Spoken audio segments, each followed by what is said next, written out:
اعوذ باللہ من الشیطان الرجیم بسم اللہ الرحمن الرحیم الحمد للہ رب العالمین والصلاة والسلام علی محمد وآلہ الطاہرین اما بعد۔ ناظرین محترم، ہمارے جوابی سلسلہ چل رہا ہے جس میں ہم نے مفتی راشد محمود صاحب کے اس کلپ کا جواب دینا چاہ رہے ہیں اور دیا بھی ہے، جس میں انہوں نے خلیفہ اول جو ان کے نزدیک خلیفہ اول ہیں ان کے فضائل نقل کی ہیں شیعہ کتابوں سے۔ چنانچہ اس سلسلے میں انہوں نے 3 روایتوں کے ہم جواب دے چکے ہیں۔ آج چوتھا جو نہج البلاغہ سے ان کا استدلال ہے، جو ابو بکر کی فضیلت میں انہوں نے نقل کیا ہے، اس کو ہم دیکھتے ہیں۔ مولا علی فرماتے ہیں فلاں شخص کی کردگیوں کی جزا اللہ دے، انہوں نے ٹیڑھے پن کو سیدھا کیا، مرض کا چارہ کیا، فتنہ و فساد کو پیچھے چھوڑ گئے، سنت کو قائم کیا۔ سنت کو اس فلاں شخص نے قائم کیا۔ اب اس فلاں شخص سے کیا مراد ہے؟ جتنے بھی نہج البلاغہ کے شارحین ہیں انہوں نے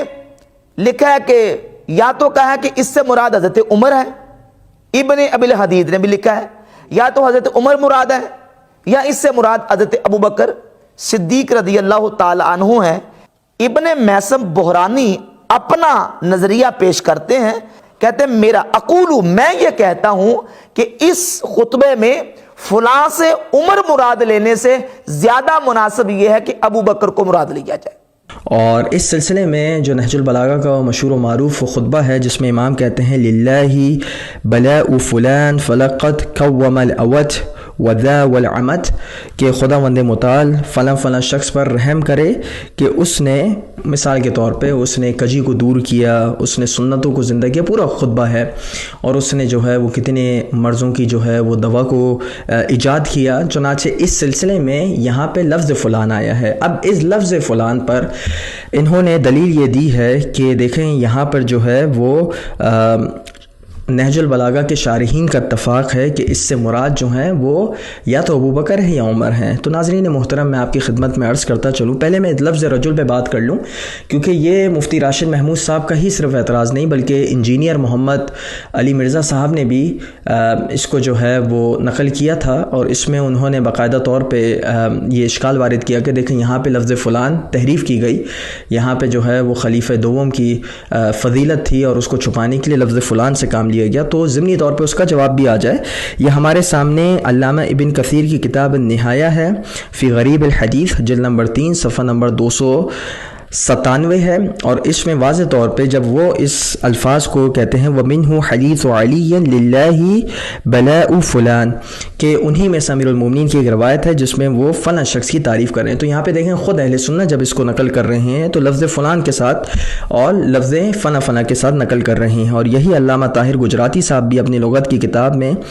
مجمع بحار الانوار جلد نمبر 3 صفحہ نمبر 572 میں جب نقل کرتے ہیں تو للہ بلاء فلان کے عنوان سے کرتے ہیں۔ تو یہ صرف شیعہ سید رضی نے اس طریقے سے نقل نہیں کیا ہے بلکہ اہل سنت محدثین نے بھی نقل کیا ہے۔ اب انہوں نے اجماع نقل کیا کہ شیعہ علماء کا اتفاق ہے، اور ابن ابی حدید اور ابن میثم البحرانی کو نقل کیا۔ تو ناظرین محترم، تشریحات سب کی اپنی اپنی ہو سکتی ہیں، ٹھیک ہے، تشریحات پہ میں نہیں جاتا، میں ابھی فی الحال صرف بات کر رہا ہوں کیا واقعتاً یہ شارحین کا اجماع ہے یا نہیں ہے۔ پہلی بات آپ ذہن میں رکھیے گا کہ ابن ابی حدید جو ہیں وہ ایک معتزلی عالم دین تھے جو تفضیل امیر المومنین کے قائل تھے، تفضیلی تھے۔ تفضیلی ہونا ہمیں کبھی بھی رافضی اور شیعہ ہونے پر دلالت نہیں کرتا۔ باقی ابن میثم البحرانی کا اپنا انہوں نے ایک قول نقل کیا ہے، اور ان کا قول اپنے اجتہاد پر دلالت کرتا ہے، اور اس کی بھی ایک توجیہ ہے جو انشاءاللہ ہم آگے عرض کریں گے۔ لیکن ہمارے سامنے علامہ راوندی کی کتاب ہے، اور اس میں علامہ راوندی منہاج البراءہ جلد نمبر 2 صفحہ 402 میں کہتے ہیں کہ خطبے کا جو جملہ ہے جس میں فلاں بندے کی تعریف کی گئی ہے، تو اس میں امیر المومنین نے اپنے بعض اصحاب کی تعریف کی ہے، ٹھیک ہے۔ اب بعض اصحاب سے مراد وہ ہیں جو فتنہ جو رسول اللہ کے بعد جو واقع ہوا ہے اس کے، یعنی جو ٹرائلز ہوئے ہیں رسول اللہ کے بعد، جو مشکلات اس امت کو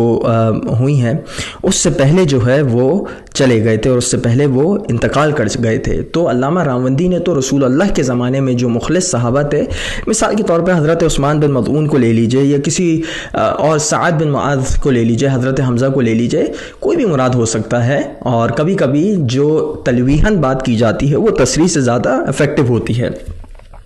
تو یہ علامہ راوندی ہو گئے. تو کس طریقے سے اجماع نقل کیا جا رہا ہے؟ یہاں پہ مفتی راشد محمود نے غلط بیانی سے کام لیا. یہ ہمارے سامنے علامہ حبیب اللہ خوئی ہیں، ان کی بھی شارح ہیں نہج البلاغہ کے. یہ بھی منہاج البراءہ ہے، جلد نمبر 14 صفحہ نمبر 374، اور اس میں کہتے ہیں کہ بعید نہیں کہ اس فلاں شخص سے مراد جو ہے وہ حضرت مالک اشتر ہوں رحمۃ اللہ علیہ. اور اس کے بعد جو ہے وہ بہت سادہ جو ہے وہ تعریفات وغیرہ نقل کرتے ہیں. چنانچہ میں خلاصتاً صرف بات یہ عرض کرنا چاہ رہا ہوں کہ مولانا صاحب کا، مفتی صاحب کا یہ کہنا یہ غلط ہے، اور اس کی جو دلیل ہے وہ یہ سمجھنے دلیل سے قاصر بات انہوں نے کہی ہے. اس کے بعد جو ہے بات ذہن میں رکھیے گا کہ ابن ابی حدید المعتزلی نے جو عمر کو نام لیا اور کیوں نام لیا، اس پر ایک طویل جو ہے وہ شرح ہے. اس پر ہمارا ایک آرٹیکل بھی موجود ہے، اگر کسی کو مزید مراجعت کرنی ہو تو ہمارے آرٹیکل کی طرف کرے. غرض یہ کہ ان کے پاس جو ہے وہ ایک نسخہ تھا جس نسخے سے جو ہے انہوں نے نقل کیا، اور وہ نسخے کا کاتب کون تھا، اس کی توثیق کیا تھی، یہ سب چیزیں جو ہیں وہ زیر بحث ہیں. چنانچہ جب نسخہ ہی جو ہے وہ مشکوک ہو تو اس سے استدلال کرنا کس طریقے سے صحیح ہو سکتا ہے. اب یہاں پر ایک تعویل یہ لی گئی ہے کہ اس کی یہ جو روایت ہے یہ دراصل اہل سنت مصادر سے لی گئی ہے. نہج البلاغہ میں جو عموماً خطبوں کو جمع کیا گیا ہے وہ بعض شیعہ کتابوں سے ہیں، بعض سنی کتابوں سے ہیں. تو یہ تاریخ طبری اور دیگر کتابوں میں مل جائیں گے. اور یہ کلام امیر المومنین کا نہیں ہے، بلکہ یہ کلام ایک خاتون کا ہے. اور جب یہ خاتون کا کلام کیا جاتا ہے، یعنی جب عمر انتقال کر جاتے ہیں اور جب انتقال کرنے کے بعد ان کے جنازے پر ایک خاتون آتی ہیں، تاریخ طبری اور تاریخ دمشق دونوں میں روایت موجود ہے. چنانچہ جب وہ آتی ہیں تو اس کے بعد جو ہے وہ خاتون تعریف کرتی ہیں، اور تعریف کرنے کے بعد امیر المومنین آتے ہیں، اور امیر المومنین نہا کر آتے ہیں، اچھے کپڑے کو زیب تن کیے ہوئے آتے ہیں. میرا سوال یہ ہے اہل سنت سے کہ کیا کسی کی جب موت ہو جائے کسی قریبی کی، تو کیا آپ نہا کر آئیں گے اور اچھے کپڑے کو زیب تن کریں گے؟ یہ خود بتاتا ہے کہ اس موت پر غم نہیں تھا مولا کو اس موت پر خوشی تھی. چنانچہ جب ہی آپ اس طریقے سے آئے تھے، اور اس کے آنے کے بعد مولا کہتے ہیں کہ یہ کلام اس نے خود نہیں کہا ہے بلکہ اس سے کہلوایا گیا ہے. چنانچہ مولا یہ بتانا چاہ رہے ہیں کہ دیکھو یہ کلام جو یہ خاتون کہہ رہے ہیں، یعنی اصل یہ کلام تاریخ الطبری اور دیگر کتابوں میں یہ ایک خاتون کا تھا. جب مولا آتے ہیں تو مولا کہتے ہیں کہ اس نے نہیں کہا بلکہ اس سے کہلوایا گیا ہے. چنانچہ یہ بات واضح ہو جاتی ہے کہ یہ خود کلام کا قائل کون ہے، کس نے کہا ہے، اس بات میں بھی اختلاف ہے کہ مولا نے کہا ہے یا خاتون نے کہا ہے. اور خود اس روایت کے بارے میں جو ابھی ایک نئی تحقیق شائع ہوئی ہے، علامہ محمد بن طاہر البزرنچی جو ہیں، جو محقق ہیں، انہوں نے اس روایت کو تاریخ طبری کی ضعیف روایتوں میں شمار کیا. اور یہ ضعیف تاریخ طبری جو ہے، طبری کی جلد نمبر 8 صفحہ نمبر 434 پر یہ روایت موجود ہے. چنانچہ آپ واضح طور پہ دیکھ سکتے ہیں کہ یہ روایت بھی جو ہے وہ ضعیف ہے اور وہ قابل اعتماد نہیں. اور اس کے بعد جو ہے آگے اگر آپ یہ دیکھیں کہ اصل عقیدہ مولا کا کیا تھا ان خلفاء کے بارے میں، تو اگر آپ صحیح مسلم کی جلد نمبر 3 کو دیکھیں، کتاب الجہاد والسیر کو دیکھیں، تو صفحہ نمبر 588 پہ واضح طور پر موجود ہے کہ خود عمر کا اعتراف یہ ہے کہ ابو بکر اور عمر کو مولا کیا سمجھا کرتے تھے؟ جھوٹا، گناہگار، عہد شکن اور خائن. تو یہ چیز واضح ہو جاتی ہے کہ مولا کا اصل اعتقاد کیا تھا ان شخصیات کے بارے میں، اور کس طریقے سے جو نہج البلاغہ سے اس خطبے کو نقل کیا جاتا ہے وہ کسی بھی طریقے سے استدلال پر پورا نہیں اترتا. تو اگر ہم علامہ ابن میثم البحرانی کی بات کو مان بھی لیں تو ذات ساتھ کہا جائے گا کہ یہ ایک خاتون کا قول ہے، اور ایک خاتون کے قول ہونے کی وجہ سے مولا نے چونکہ اس پر کلام کیا تھا تو بعض لوگوں کو اشتباہ ہوا اور انہوں نے مولا کے قول کو سمجھتے ہوئے اس کو لکھ لیا.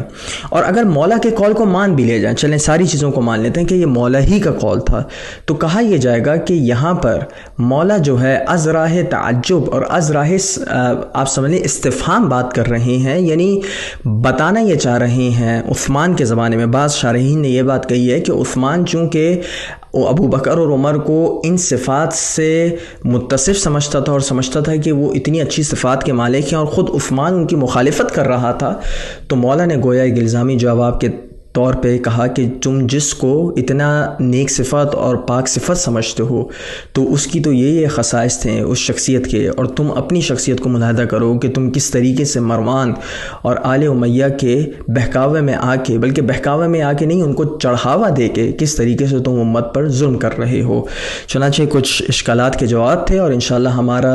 یہ بھی کلپ ختم ہوتا ہے اس امید کے ساتھ کہ انشاءاللہ جو ہم نے جوابات دیے ہیں وہ ہمارے سننے والوں کے لیے کافی اور شافی ہوں۔ وصلی اللہ علی محمد و آلہ الطاہرین۔